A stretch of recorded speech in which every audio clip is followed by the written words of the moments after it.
It's certainly a weekend of prayer for various religious groups. While Christians are currently observing Easter, the Jewish faithful just celebrated Pesach. For Muslims, it's Ramadan, and some Hindus are also observing the pilgrimage of Kavadi.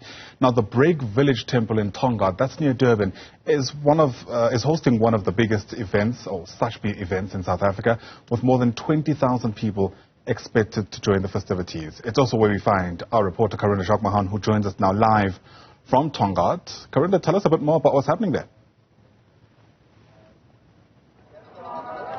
Indeed, good morning to you, Ayanda. Certainly is a time of religion for the country, with various religious facets celebrating or worshipping in their own way. And here in Tongaat, this is the manner in which the Hindus who are celebrating Kavadi are putting on colorful marigolds around the area. And these are the planquins that they're going to be carrying from one temple to the other. Essentially, it's a form of pilgrimage. I'm going to ask one of the devotees to speak to us. Mr. Kumesh, thank you for speaking to us. Vanakkam, sir. Tell us about the importance of Kavadi, or the meaning of Kavadi, for those who might not be familiar with the religion. Well, I think, most important is the love for Lord Murugan, who is known by various other names. Lord Skanda is the Lord of war. But again, Break Village Kavadi holds a very, very special place in most of our hearts. Currently, I reside in Johannesburg, but we do whatever it takes to always be back home. But getting back to Lord Murugan, when one carries the Kavadi, there's various scriptures, detailed as to why we carry Kavadi. But I think again, it's, we take our personal vows in the sense that, to look after our families, to bless our families, and obviously have Lord Murugan there to guide us along. For those who might understand, what are you going to be doing with the planquins that are decorated with the flowers today? So this is a Kavadi, it's a Pal Kavadi. We have cans of milk tied on either ends.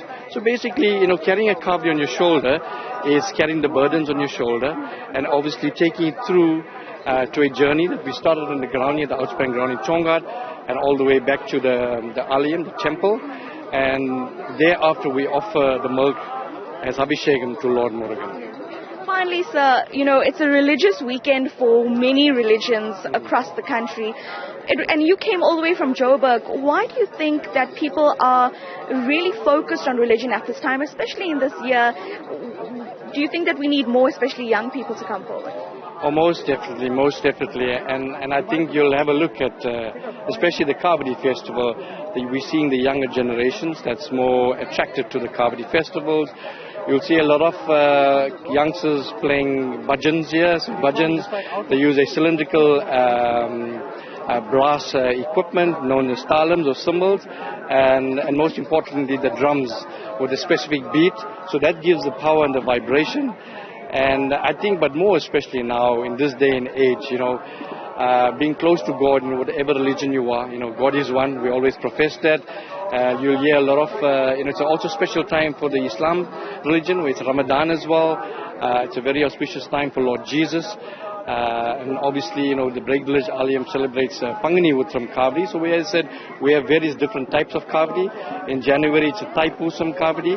But now we call it April-May, the Pangani Uttram Kavadi. And Pangani Uttram basically, it's a Kavadi where Lord Murugan actually married his consort. So it's good for married ladies. But at the same time, we also had Lord Vishnu marrying his consort as well, and Lord Shiva with Parvati. So it's a very, very powerful time. So thank you so much for speaking to us. Kumeshan is one of the devotees, and you can see with the markings that he has that's going to take place or take part in this festival. And he's speaking about the various scriptures in which these festivals takes place parallel to. And my colleague Lungelo Zungu will show you the color that is here, the marigolds, the pictures of the deities that are being worshipped here today. Later at 11 o'clock, I'll give you an interview with one of the officials who will explain specifically the meaning of trance. So at one point in this festival, you might see someone who is praying quite fervently and goes into a state of trance and is poked then with some various needles in order to show the strength of his or her worship, essentially. It's quite an interesting festival, again, as we cover various religious activities that are happening this weekend. This is certainly one of them, Ayanda, a colorful celebration that we'll give you more information on as we go on throughout the day. Absolutely. I suppose this is one of the joys of living in a pluralist society. Karinda Jagmohan, live just there from Tongaat.